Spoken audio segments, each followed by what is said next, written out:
কোনো রকম ঝামেলা ছাড়াই ঘরে থাকা সামান্য কটা উপকরণ দিয়ে তোমরা এই ধরনের পকোড়াগুলো খুব সহজেই তৈরি করে নিতে পারবে। সবাইকে শুভ সকাল। আমার আরেকটি কুকিং ব্লগে তোমাদের সকলকে স্বাগত। তো চলো সকাল সকাল আমি চলে যাচ্ছি কিচেনে, তোমরাও চলে আসো। প্রথমেই নিয়ে নিচ্ছি একটা মিক্সিং বোল, আর সেটাতে নিয়ে নিলাম একটা আলু সেদ্ধ করা। তারপরে দিলাম লঙ্কার গুঁড়ো, স্বাদ মতো লবণ, হলুদ গুঁড়ো, ভাজা জিরের গুঁড়ো আর ধনেপাতা। ধনেপাতাটা পেস্ট করে দিয়েছি। তারপরে দিলাম পাতিলেবুর রস। বাইন্ডিংয়ের জন্য দিয়ে দিলাম 1 টেবিল চামচ চালের গুঁড়ো আর 1 টেবিল চামচ বেসন। তবে অবশ্যই আতপ চালের গুঁড়োটা দিতে হবে। আর খুব ভালোভাবে মেখে নিচ্ছি। আলুটা এখনই সেদ্ধ করেছিলাম আর কি, আগে থেকে সেদ্ধ করা ছিল না। দেখতেই পাচ্ছ কতটা গরম রয়েছে, তাই হাত দিয়েই আমি খুব ভালোভাবে মেখে নিচ্ছি। সরি, হাত দিয়ে নয়, চামচ দিয়ে মেখে নিচ্ছি। হাত তো দেওয়া যাবেই না, এতটাই গরম রয়েছে।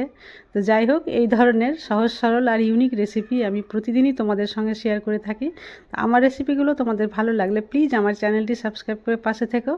তো দেখো, এটা খুব সুন্দরভাবে মাখানো হয়ে গেছে। এবার আমি এটা সাইডে সরিয়ে রেখে দিচ্ছি। এবার নিয়ে নিয়েছি একটা প্লেট আর কি, সেটাতে দিয়ে দিলাম পনির আর চিজ। পনিরটা দেখতেই পাচ্ছ লম্বা হয়ে রয়েছে।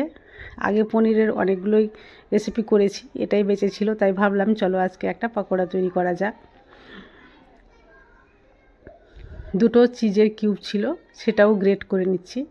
আর পনির গ্রেট করার দরকার নেই, হাত দিয়ে ভাঙলেই দেখো কত সহজেই ভেঙে যাচ্ছে।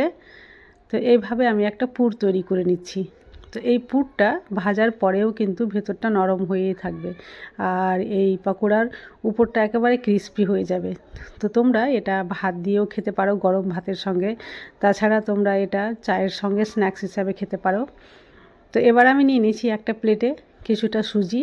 এই সুজিটা দেওয়ার জন্য এটা কিন্তু মুচমুচে হয়ে যাবে। এবার আলুর যে পেস্টটা তৈরি করে রেখেছিলাম, সেটা একটু হাতের মধ্যে নিয়ে গোল করে একটা বাটির মতো শেপ দিয়ে দিচ্ছি, মধ্যেখানে যাতে পুরটা দেওয়া যায়।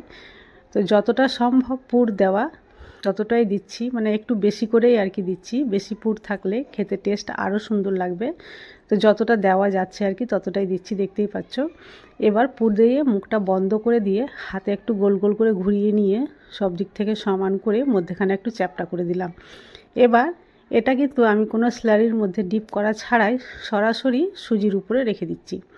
আর এর গায়ে খুব সুন্দরভাবে সুজিটা লেগে যাচ্ছে, দেখতেই পাচ্ছ। এইভাবে আমি সবগুলো একটা একটা করে বানিয়ে রেখে দিচ্ছি। আর এটা এভাবে ভেজে নিলে খুব সুন্দর হবে, মুচমুচে হবে। ভাজার সময় কিন্তু সুজিগুলো কোনোভাবেই ওটা থেকে খুলে যাবে না। তো চলো, সবগুলো তৈরি করা হয়ে গেছে। এবার গ্যাসের ফ্লেম অন করে আমি কিন্তু একটা কড়াই বসিয়ে দিয়েছি। কড়াই দিয়ে দিলাম পর্যাপ্ত পরিমাণে সাদা তেল। আর তেল গরম হলে কিন্তু ভেজে নিতে হবে। তেলের যে টেম্পারেচার সেটা কিন্তু মিডিয়াম রাখতে হবে, বেশি হাইও করা যাবে না, লোও করা যাবে না। তার জন্য গ্যাসের ফ্লেমটা মিডিয়াম টু লোয়ে রাখতে হবে। একদিকটা যখন হয়ে যাবে তখন এটা উল্টে দিতে হবে। এইভাবে উল্টে পাল্টে একটু লালচে করে ভেজে নিতে হবে, যাতে উপরে মুচমুচে হয়। তো চলো, এগুলো দেখতে পাচ্ছ কতটা সুন্দর কালার চলে এসেছে। তো আমি এগুলো এবার উঠিয়ে নিচ্ছি। আর দেখে বুঝতেই পারছো কতটা লোভনীয় লাগছে দেখতে। গরম ভাতে যদি একটা এভাবে পাওয়া যায় পকোড়া, তো আর কিছু দরকার লাগবে না। তো সবগুলো দেখো খুব সহজে অল্প সময়ের মধ্যে ভাজা হয়ে গেছে। আলু যদি আগে থেকে সেদ্ধ করে রাখো তাহলে এটা তৈরি করতে মাত্র 5 মিনিট সময় লাগবে। আর আমি তোমাদের ভেঙেও দেখাচ্ছি, দেখো ভেতরটা কতটা সফট রয়েছে, এই যে দেখো। তো এইভাবে তোমরা তৈরি করে নিতে পারো। আজকের রেসিপি ভালো লাগলে একটা লাইক করে দিও, আর বেশি বেশি করে শেয়ার করে দিও। তাহলে এই পর্যন্তই, আবার আসবো অন্য কোনো ভিডিও নিয়ে। ততক্ষণ পর্যন্ত তোমরা সবাই সুস্থ থেকো, ভালো থেকো।